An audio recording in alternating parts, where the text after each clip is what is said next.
Hi everyone, welcome back to the channel.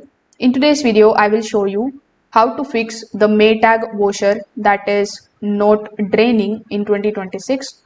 So in order to fix it, first of all, you need to take a look at the drain hose behind the washer for kinks, twists and blockages.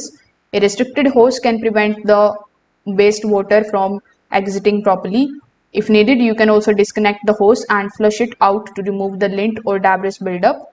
Now, many of the Maytag washers may have the pump filter or drain trap, which is designed to catch the coins, lint, buttons, and the small objects.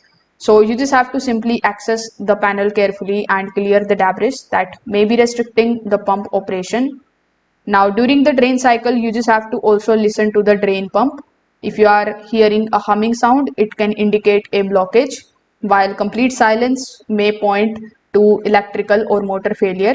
If the pump is damaged, a replacement may be necessary. Now, some of the Maytag models will not drain properly if the lid switch or the door lock isn't functioning correctly. So you need to simply make sure that the washer can detect the secure closure before advancing through the draining cycles. So you can try these easy fixes and see if the washer is now working properly again. If this video helped you out, make sure that you like this video and subscribe to the channel. Thanks for watching.